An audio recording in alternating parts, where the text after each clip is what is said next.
آصف درانی صاحب، یہ جو ہے جس کا میں ذکر کر رہی تھی، سارے خطے میں آپ نے سرو کیا ہوا ہے، چاہے ایران ہو، چاہے افغانستان ہو، چاہے یو اے ای ہو. تو اس وقت اس خطے میں ہم دیکھ رہے ہیں کہ ایران میں کشیدگی جو ہے وہ بہت بڑھ رہی ہے، لوگ سڑکوں پر ہیں، احتجاج کر رہے ہیں. تو کیا صورتحال مجموعی طور پر آپ اس کو کیسے ڈی کوڈ کریں گے؟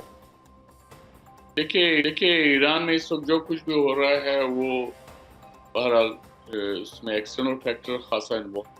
ایران پہ فرام ڈے ون سینکشنز لگی ہوئی ہیں 79 سے، اور ایران کے ساتھ بزنس کرنا جو ہے وہ مشکل ہو گیا کیونکہ امریکن سینکشنز ہیں، اور یہ ایک میجر فیکٹر بنا ہے. اب جو اس وقت پروٹیسٹ ایران میں شروع ہوئے ہیں اس کا محرک بھی جو ایران کی کرنسی ہے اس کا اچانک فال ہے.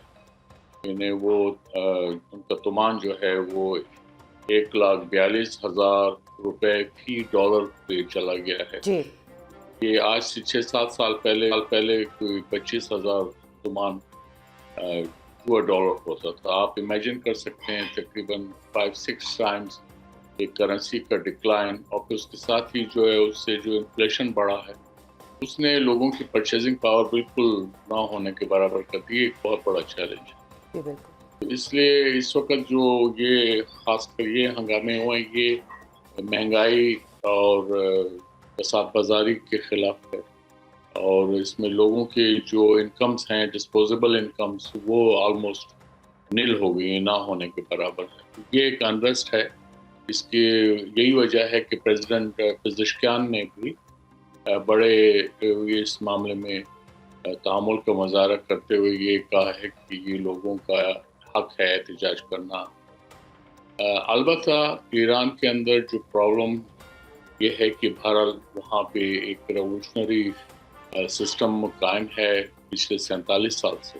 ٹھیک ہے. تو اس کے اپنے طرز طریقے ہیں سچویشن کو کنٹرول کرنے کے یا اپوزیشن کو کنٹرول کرنے کے. تو اس پہ کرٹیسزم جو ہے وہ ہوتا رہا ہے اور اب بھی ہو رہا ہے. جی درانی صاحب، ایرانی وزیر خارجہ جو ہیں ان کی جانب سے یہ بیان جو ہے وہ سامنے آیا ہے، اور وہ یہ کہتے ہیں کہ اسرائیل اور امریکہ جو ہے وہ براہ راست انوالو ہیں اس سارے پروسیس کے اندر جو انریسٹ اس وقت ایران میں موجود ہے.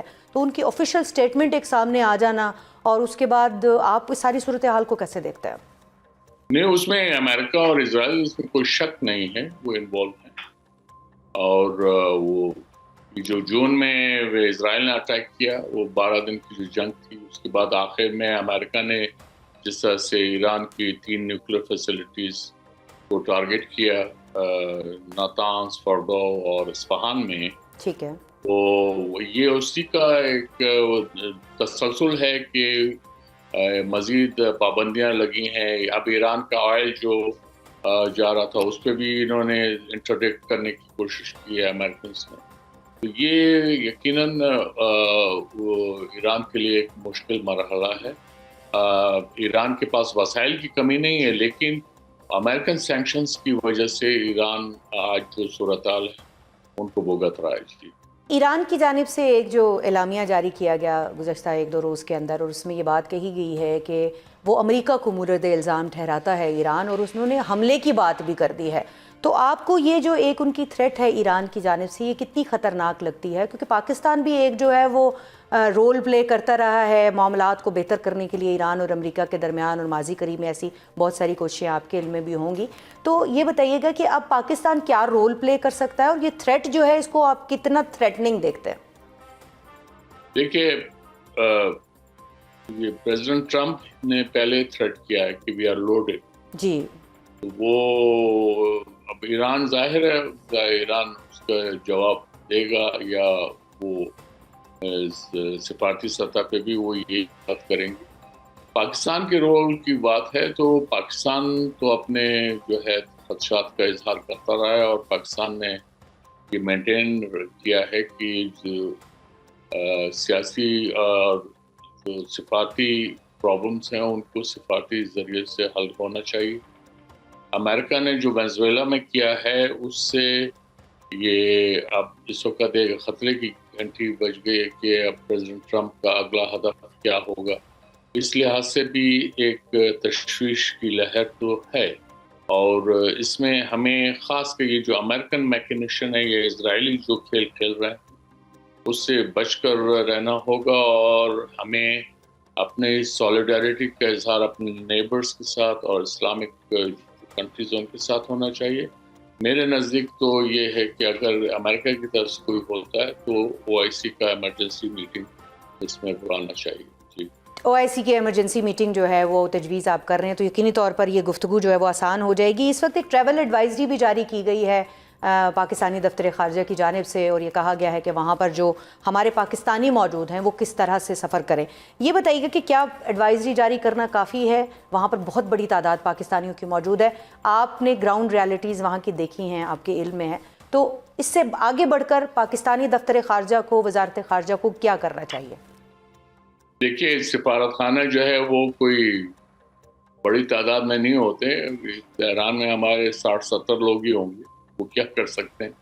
تو اس لیے یہ ایڈوائزری اسی لیے ایشو کی جاتی ہے کہ تاکہ لوگ اگر وہاں سفر کر رہے ہیں، وہاں موجود ہیں، تو وہ ایسے اقدامات کریں، اور خاص کر جب یہ وہاں شہروں میں ہنگامے ہو رہے ہیں یا جلسے جلوس ہو رہے ہیں تو ظاہر ہے اس کا حصہ نہ بنیں۔ اچھا، آخر میں تھوڑا سا آپ سے جاننا چاہوں گی کہ آج انٹرنیشنل کرائسس گروپ کی جانب سے جو ہے وہ ایک رپورٹ جاری کی گئی ہے، اور اس میں کہا گیا ہے کہ افغانستان میں طالبان کی حکومت بننے کے بعد جو سب سے زیادہ متاثر ہونے والا ملک ہے وہ پاکستان ہے، اور اس رپورٹ نے پاکستان کے اس بیانیے کی، اس موقف کی تائید کر دی ہے جس کے مطابق جو افغانستان کی سرزمین سے سب سے زیادہ پاکستان کو دہشت گردی کا سامنا ہے، تو اس پر آپ کیا کہیں گے؟